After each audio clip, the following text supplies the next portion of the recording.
The inaugural balls are in full swing tonight in Washington, D.C. This after President Barack Obama was sworn in for a second term. Here's a look now at the Commander-in-Chief ball. Mr. and Mrs. Obama dancing to Jennifer Hudson singing "Let's Stay Together."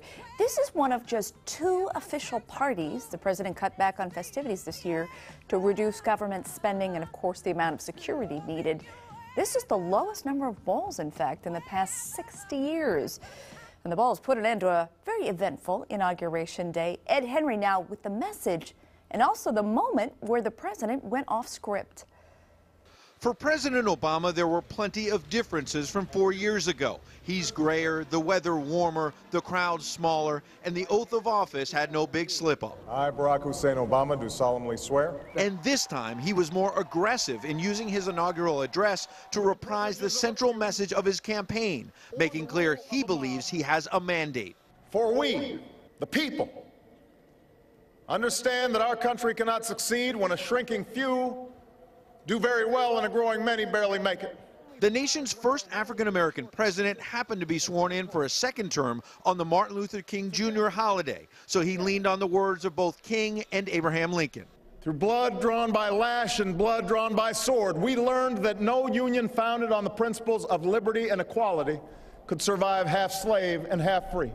Casting himself in the mold of those great civil rights leaders, he vowed action on a series of issues, from climate change to immigration reform, and became the first president to use the word gay in an inaugural address. For our journey is not complete until our wives, our mothers and daughters can earn a living equal to their efforts.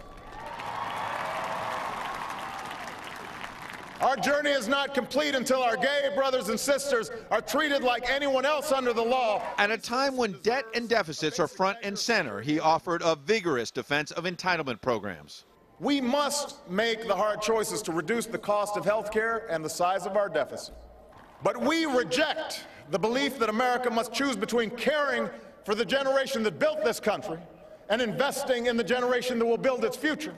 Like every president since FDR, Mr. Obama started his day early with a prayer service at St. John's Church before departing the White House for one of the longest motorcades known to man for the ride to the Capitol. Oh, beautiful. A star-studded affair. Where else can one see Republican Paul Ryan mingling with Jay-Z and Beyonce, who belted out the national anthem?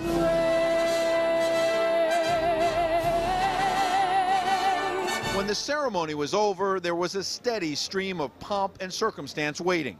Mr. John Kerry, Secretary of State.